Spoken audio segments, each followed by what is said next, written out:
আসসালামু আলাইকুম। আজকে মার্কেট অনেকখানি প্লাস, প্রায় 60 প্লাস, প্রায় 58 পয়েন্টের মতো, 58.7 এরকম মার্কেট আজকে প্লাস হয়েছে। লোন রেশিও নিয়ে একটা পজিটিভ নিয়ে মানে গুজব, এটাও এখনো কমপ্লিটলি আসে নাই। যে আগের নিয়মেই রেশিওটা ঠিক হচ্ছে, 40 পিই এবং 4 কোয়ার্টার মিলে যে ইপিএস, সেই ইপিএসটাকেই বেস করে লোন দেওয়া হবে। তো এটা একটা ভালো নিউজ ছিল, মার্কেটে লিকুইডিটি চলে আসবে। যদিও লোন নিয়ে ব্যবসা করার ঘোর বিপক্ষে আমি। লোন নিয়ে যে পরিমাণ সুদ দিতে হয় ব্রোকারেজ হাউসগুলোকে বা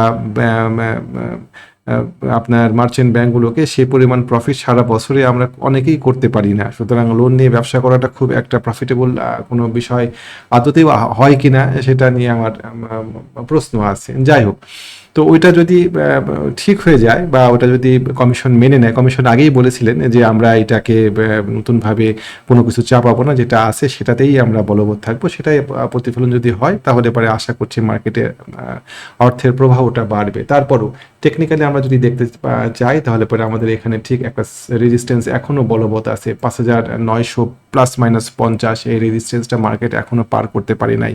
আজকে ব্যাংক এবং কিছু ভারী কোম্পানি, মাল্টিন্যাশনাল, এই ধরনের কোম্পানিগুলোকে দিয়ে ইন্ডেক্সকে সাপোর্ট দিয়ে রাখা হয়েছিল।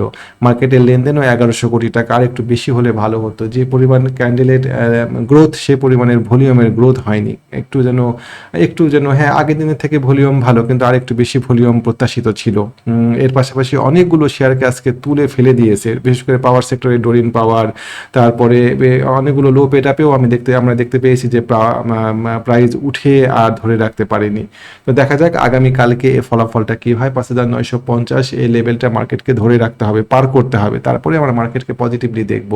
তার আগ পর্যন্ত মার্কেটকে আমরা একটু দ্বিধার চোখেই দেখার চেষ্টা করব। মার্কেট ঠিক আছে, মার্কেট ওকে, মার্কেট 26-27 সালে ভালো হবে, মার্কেটের প্রতি আমাদের আস্থা একটুও কমেনি। কিন্তু সাময়িক যে সাইডওয়েজ মার্কেট আছে বা স্লো আছে মার্কেট, সেই স্লো এর ভাবটা আরও কতদিন থাকে সেটা দেখার বিষয়। আপনারা খেয়াল করেছেন হয়তো, আজকেও আর একটা বিষয় বলা দরকার, সেটা হচ্ছে যে লোন রেশিওর এই কমিশন যে নিয়ম করেছিলেন মার্জিন ঋণ নিয়ে, সেটা যদি বলবৎ থাকতো তাহলে পরে ইন্স্যুরেন্স সেক্টরে লোনের প্রবাহ কমে যেত।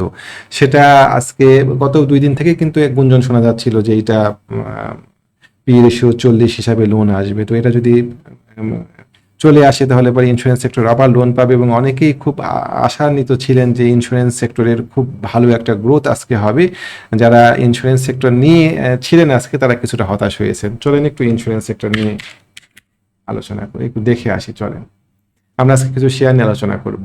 এখানে জাস্ট একটা স্পিনিং টপ ক্যান্ডেল তৈরি হয়েছে, বা লং লেগ ডজিও বলতে পারেন, দুই দিকে একটা স্পিনিং টপও বলা যেতে পারে। ইনডিসিশন ক্যান্ডেল, রেজিস্ট্যান্স লেভেলে এটা একটা বেবি ক্যান্ডেল। দেখা যাক এটার পরবর্তী ক্যান্ডেলটা 57 টাকা, এটা 57 টাকা লেভেল, এটা পার করতে পারে কিনা মার্কেট। আমি একটু বড় করে দিই, দেখতে সুবিধা হবে। 57 লেভেল, এটা সফটওয়্যারে ঝামেলা হয়েছে একটা।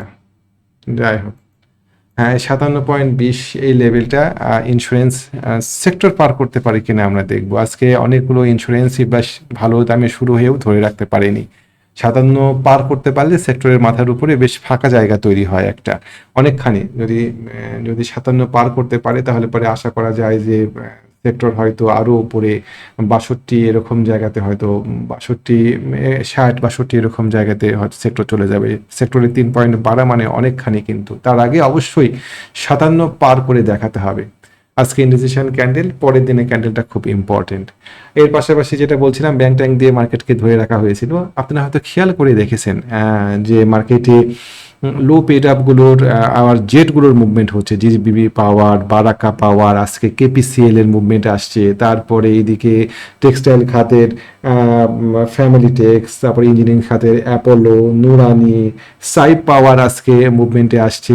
মোটামুটি জেটগুলোর একটা প্রাধান্য, আধিক্য আমরা দেখতে পাচ্ছি মার্কেটে। পাশাপাশি লো পেড আপগুলোর একটা আলোড়ন মার্কেটে দেখা যাচ্ছে। আমরা একটু সতর্ক হব। অনেকেই হয়তো এখন বলবেন যে কেন লো পেড আপ, কেন লো পেড আপ বাদ দিয়ে আমি কেন শেয়ার নিয়ে আলোচনা করি না? আমার কথা হচ্ছে যে আমরা এখানে ট্রেড করতে আসছি, আমি তো বিনিয়োগ করতে আসিনি।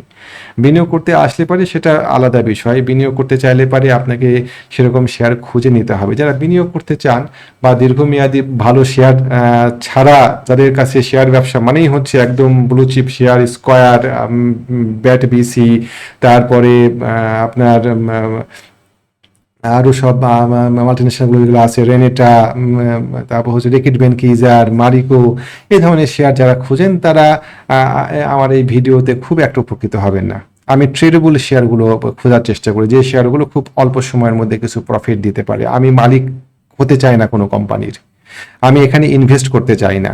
আমি ইনভেস্ট করতে চাইলে পারে আমি অন্য জায়গায় ইনভেস্ট করব, শেয়ার মার্কেটে ইনভেস্ট করার জায়গাই না। আমি আজকে বেশ 5-6টা ভালো শেয়ার নিয়ে আলোচনা করবো, ট্রেডেবল শেয়ার নিয়ে। তার আগে একটা ছোট্ট কথা বলে যাই যে কেন আমি ইনভেস্ট করতে চাই না। গত পরশু দিনকে একজন আমাকে ফোন দিয়েছেন যে ভাই আমি বিপিপিএল কিনেছি 48 টাকা করে 2021 সালে, সেই শেয়ার এখন 20 টাকা, আমি একটু অ্যাভারেজ করতে চাই, 22 টাকা আমি অ্যাভারেজ করতে চাই, অ্যাভারেজ পয়েন্ট আমাকে যদি একটু বলতেন। চলুন একটু বিপিপিএল দেখি। তো আমি চার্টে গিয়ে দেখি যে বিপিপিএল 2021 সালে ছিল 48 টাকা, তার মানে উনি এই জায়গাতে শেয়ারটা কিনেছেন 21 সালে, এরকম জায়গাতে উনি 48 টাকাতে শেয়ারটা কিনেছেন। তো আমি ওনাকে জিজ্ঞাসা করলাম যে কেন আপনি এই শেয়ারটা 42 টাকা 45 টাকা এরকম জায়গাতে বের হয়ে গেলেন না এইটুকু লস স্বীকার করে নিয়ে? উনি বললেন যে সেই সময় আমরা এই লসের বিষয়টা, স্টপ লসের বিষয়টা আমার মাথাতে এভাবে আসে না, আসলে আমাদের প্ল্যানই থাকে না, আমাদের কোনো পরিকল্পনা থাকে না, আমাদের কোনো লক্ষ্য নাই এই ব্যবসাতে। আমরা আমরা আমরা লক্ষ্যবিহীনভাবে এই ব্যবসা করি। লক্ষ্য না থাকলে পারে আপনাকে একটা টার্গেট সেট করে নিতে হবে। যে ব্যবসায়ী করেন একটা টার্গেট থাকে, আপনার টার্গেট কি, আপনার মান্থলি টার্গেট কত, আপনার ইয়ারলি টার্গেট কত, সেই টার্গেট অ্যাচিভ হচ্ছে কিনা, যদি অ্যাচিভ না হয় তাহলে ভুলটা কোথায় হচ্ছে, এই বিষয়গুলো আমাদেরকে জানতে হবে। আমাদেরকে নিজেকেও কিছুটা ট্রেন হতে হবে যে আমি কিভাবে ব্যবসাটা করব, কি কৌশলে নিব, আমি সেই কৌশলগুলো আপনি আসলে জানেন কি না। আমরা এই ব্যবসাটাকে খুব ইজি মনে করি, এত ইজি না এই ব্যবসাটা, এত ইজি, এত সহজ না, ব্যবসাটা বেশ জটিল। ব্যবসাটা সহজ কিন্তু মানে ওই আমি অন্যের কথা শুনে শেয়ার কিনবো আর আমি এখানে শেয়ার কিনে আমি এখান থেকে প্রফিট করতে শুরু করবো, এতটা ইজি না আর কি। আপনি যদি নিজে জানেন, যদি নিজে বুঝেন, তাহলে ব্যবসাটা করতে পারবেন, বা ব্যবসাটা ট্রেডেবল করা যায়, প্রফিট করা যায়। কিন্তু অন্যের কথাতে বারবার আপনি প্রফিট করবেন, এটা খুব কঠিন। তো উনি সদুত্তর দিতে পারলেন না যে 48 টাকার শেয়ার কেন উনি 42 টাকা বা 45 টাকা বের হয়ে যাননি, কেন শেয়ারটাকে উনি 9 টাকাতে নিয়ে আসছেন, কেন শেয়ারটার মালিকানা উনি নিতে গেলেন, কেন মালিকের থেকেও বেশি প্রেশার ওনাকে নিতে হলো, কখন রাইট দিচ্ছে একটা শেয়ার, কখন একটা শেয়ার জেলে চলে যাচ্ছে, কখন একটা শেয়ার ডিলিস্টেড হওয়ার ভয় হয়ে যাচ্ছে। 48 টাকার শেয়ার 9 টাকাতে আসতে পারে, নানা রকম ঘটনা ঘটতে পারে মার্কেটে। আমি এই বোঝা, এই ঋণ নিব কেন? এটা এক ধরনের ঋণ, আমি এই ঋণের বোঝা মাথাতে নিব কেন? কোম্পানির দায়িত্ব কেন আমি মাথাতে নেব?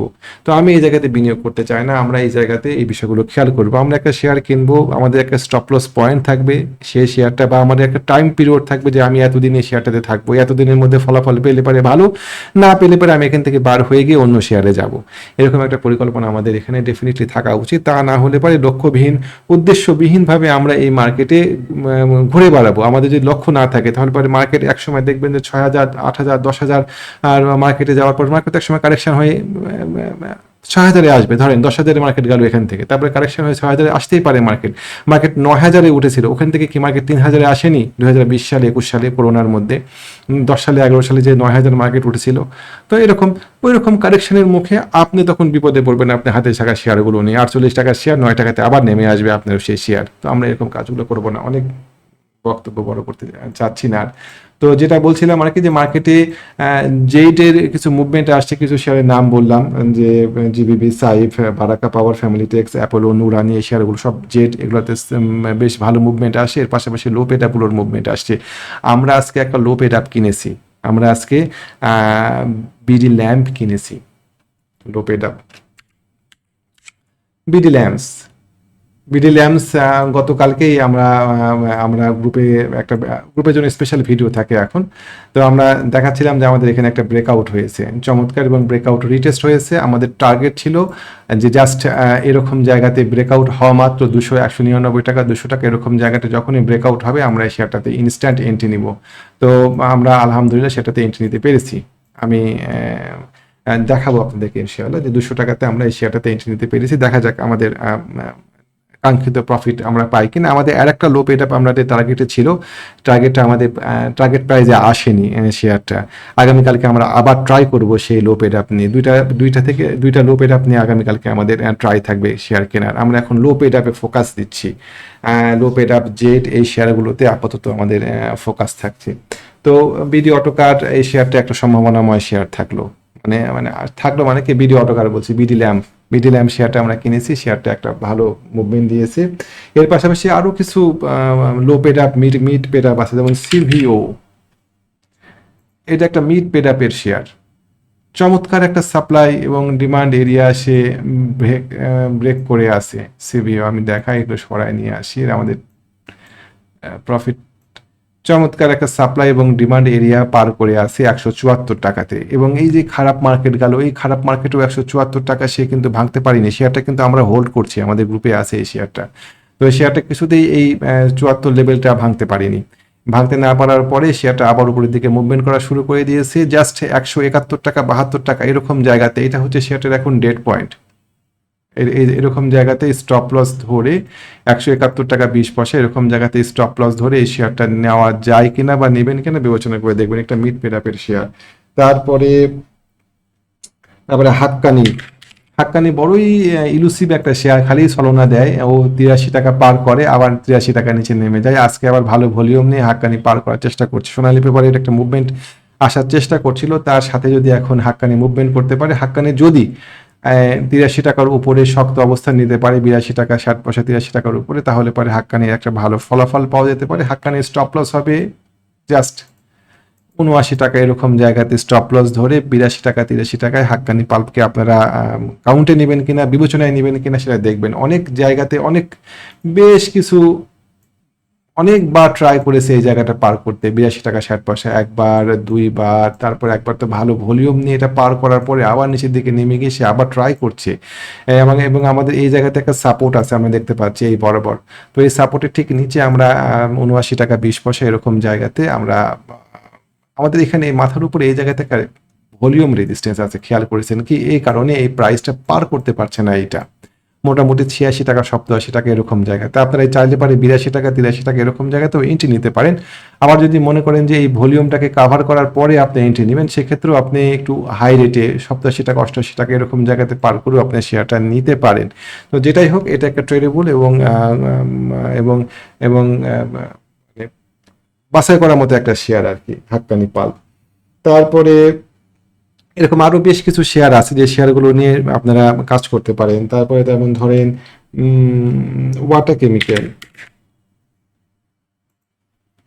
ওয়াটার কেমিক্যালের মাথার উপরে শক্ত একটা রেজিস্ট্যান্স আছে। আমরা যদি দেখি রেজিস্ট্যান্সটা, তাহলে পরে আমরা এখানে দেখতে পাবো রেজিস্ট্যান্স ঠিক এরকম জায়গায় 149 টাকা 60 পয়সা বা 150 টাকায় ধরেন, যদি ও চেষ্টা করছে পার করার, অনেকবার ট্রাই করেছে এই জায়গাটা পার করার, যদি এটা পার করতে পারে তাহলে ওয়াটার কেমিক্যালে আপনি এন্ট্রি দিবেন কিনা এটা বিবেচনা করে দেখতে পারেন, এটা পার করতে পারে কিনা বিবেচনা করে দেখতে পারেন। তারপরে চলেন আর একটা দেখা যেতে পারে ইন্ডেক্স অ্যাগ্রো, এটাও একটা মোটামুটি মিড পেড আপের শেয়ার। এই শেয়ারটাতেও আমাদের এই জায়গাতে মাথার উপরে বেশি, আপাতত টার্গেট শেয়ারটাতে দেওয়া যায় 78 টাকা, এখন চলে 74 টাকা। খুব ছোটখাটো একটা টার্গেট আছে শেয়ারটাতে, 1:2 রিস্ক রিওয়ার্ড রেশিও হয়, আপনারা এটাতে মনোযোগ দিতে পারেন, যদিও ভলিউম আহামরি কিছু না।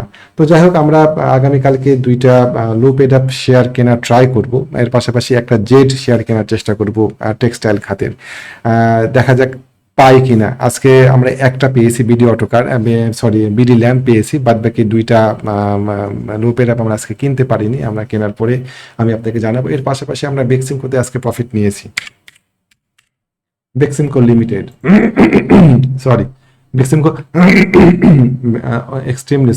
বেক্সিমকো লিমিটেড আমরা কিনেছিলাম 22 টাকা 40 পয়সা এরকম জায়গাতে। এই যে সার্কিট দিল এই দিনকে 30শে জুলাই, তারপরে সার্কিটের পরে আমরা একদম 2 আগস্টে আমরা এই শেয়ারটা কেনার জন্য একটা ভিডিও বার্তা দিয়েছিলাম আমাদের গ্রুপে, সেখানে 22 টাকা 40 পয়সা এরকম জায়গাতে কেনার কথা বলা ছিল, এবং আমরা পরবর্তী পর্যায়ে 9 আগস্ট এই শেয়ারটা আবার কিনি, যেটা আমরা আজকে সব সহকারে প্রফিট বুক করেছি। এই শেয়ারটা যদি কমে তাহলে পরে আমরা কিনবো কিনা বিবেচনা করে দেবো। প্রফিট বুক করার কারণও ছিল আমাদের এইখানে একটা রেজিস্ট্যান্স ছিল, এই জায়গাতে আমাদের রেজিস্ট্যান্স ছিল এবং এই জায়গায় এই রেজিস্ট্যান্সে ভলিউম ছিল, সুতরাং এইখানে গিয়ে এই বেক্সিম গ্রুপ বাড়ি খাবে, বাধাগ্রস্ত হবে, এটা বোঝাই যাচ্ছিল। তো এই যে ও যদি নিচের দিকে নেমে আসে তাহলে পরে আবার আমরা বাই করবো কিনা আমরা এটা বিবেচনা করে দেখব। তো মোটামুটি মার্কেট নিয়ে আমরা একটু সতর্ক দৃষ্টি রাখছি যে মার্কেটটা 5,950 পার করতে পারে কিনা প্রথমত, আর এর পাশাপাশি আমাদের বর্তমানে ফোকাস এখন লো পেড আপ এর দিকে। জেড আমরা চেষ্টা করবো আগামীকালকে একটা জেড কিনা, যদি পারি আমি আপনাদেরকে জানাবো ইনশাআল্লাহ। আজকে ভিডিও আর বড় না করি, এ পর্যন্তই থাকলো। আপনারা জানেন যে আমাদের একটা ট্রেনিং প্রোগ্রাম শুরু হতে যাচ্ছে এই মাসে। যারা ট্রেনিংয়ে অংশগ্রহণ করতে চান, যারা জেনে বুঝে ব্যবসাটা করতে চান, এটা বোঝা খুবই জরুরি দরকার ভাই। যদি আপনি ব্যবসাটা না বুঝেন তাহলে পারে ওর কাছ থেকে শুনে বা কোনো অনেক গ্রুপ আছে, আমরা অনেক গ্রুপে যুক্ত আছি, এই গ্রুপগুলোতে থেকেও খুব একটা লাভবান হতে পারবো না। গ্রুপগুলোতে শেয়ার দেওয়া হয়, আপনি যদি নিজে থেকে বাছাই করতে না পারেন যে কোন শেয়ারটা আপনি পিক করবেন গ্রুপে দেওয়া শেয়ারগুলো থেকে, তাহলে পরে আলটিমেটলি আপনি ওই গ্রুপের, হ্যাঁ আপনি গ্রুপে যুক্ত হতে পারেন, আপনি খুবই ব্যস্ত, আপনি মার্কেটের সময় দিতে পারেন না, গ্রুপগুলো আপনাকে শেয়ার বাছাই করে দেয়, এই বাছাই করে নেওয়ার জন্য আপনি গ্রুপ একটা বাছাই করে নিতেই পারেন, কিন্তু এই এই গ্রুপগুলো যে শেয়ারগুলো দেয় সেই শেয়ারগুলো বাছাই করার জন্য আপনার নলেজ থাকা দরকার। একেবারে নলেজবিহীন এই ব্যবসা আমাদের ক্ষতিই করে। আলটিমেটলি আমরা দেখবো যে ক্যান্ডেল কি বলে, আমরা দেখবো ক্যান্ডেলের সাথে ভলিউমের সম্পর্কটা কি, আমরা দেখবো যে কোথায় সাপ্লাই এবং ডিমান্ডগুলো আছে, কোথায় স্মার্ট মানি চার্টে এন্ট্রি নিচ্ছে, কোথায় স্ট্রাকচার আছে, কালার ব্লক, এই বিষয়গুলো আমরা দেখার চেষ্টা করব। আমরা মুভিং অ্যাভারেজগুলোর ব্যবহার দেখবো, মুভিং অ্যাভারেজ ইন্ডিকেটর, এই বিষয়গুলো কিন্তু ল্যাগিং, ঘটনা ঘটার পরে তথ্য দেয়। আমরা এখানে একটু অন্যভাবে শিখবো, আমরা এই ল্যাগিং ইন্ডিকেটরগুলোকে লিডিং হিসেবে ব্যবহার করবো। আমরা দেখবো যে কিভাবে ইন্ডিকেটরগুলো বা মুভিং অ্যাভারেজগুলো আমাদেরকে অনেক আগেই তথ্য দিচ্ছে। অন্তপক্ষে 3 থেকে 4টা ক্যান্ডেল আগে আমরা তথ্য পাচ্ছি যে এই মার্কেট কোথায় গিয়ে বাধাগ্রস্ত হতে পারে, মার্কেট কোথায় থমকাতে পারে, মার্কেট কোথায় সাপোর্ট পেতে পারে, এই বিষয়গুলো কিন্তু ইন্ডিকেটর মুভিং অ্যাভারেজ দিয়ে অনেক আগে থেকেই বোঝা যায়। এই বিষয়গুলোতে আমরা বুঝতে পারি, তাহলে পরে আমরা অনেক ক্ষেত্রেই দেখা গেল যে গ্রুপে একটা শেয়ার দেওয়া হলো, আপনি বিবেচনা করে দেখলেন যে না আমি যে পরিমাণ প্রফিটের আশাতে কিনবো সেই পরিমাণ প্রফিট হচ্ছে না, আপনি কিনলেন না, আপনি স্কিপ করলেন। তো এইটুকু জ্ঞান আমাদের থাকা উচিত। আর এর পাশাপাশি আমাদের একটা গ্রুপ আছে, যদি একান্তই শিখতে না চান বা শেখার সময় না থাকে তাহলে পরে আমাদেরও একটা গ্রুপ আছে, আপনি চাইলে পারে সেই গ্রুপে আপনি যুক্ত হতে পারেন। আমরা শেয়ার বাছাই করে দিই যে কোন শেয়ার সামনে ভালো হতে পারে, কোন সেক্টরের মুভমেন্ট আসতে পারে, কোন শেয়ারটা কিনবেন, কোথায় স্টপ লস নেবেন, কতদিন একটা শেয়ারে থাকা উচিত, এই বিষয়গুলো আমরা সেই গ্রুপে বাছাই করি। যেমন আমরা বেক্সিমকো কিনেছিলাম, সেল করছি, এই বিষয়গুলো আমরা করি। যদি আপনারা আসতে চান আমাদের গ্রুপে বা যদি ট্রেনিং করতে চান, উভয় ক্ষেত্রে আমাদের সাথে যোগাযোগ করার জন্য আমাদের হোয়াটসঅ্যাপ নাম্বার আমি শেয়ার করছি আপনাদের সাথে, 019219311195, 019219311195। ভালো থাকবেন। আগামীকালকে নতুন কোনো ভিডিও নিয়ে আপনার সামনে উপস্থিত হবো ইনশাআল্লাহ। আসসালামু আলাইকুম।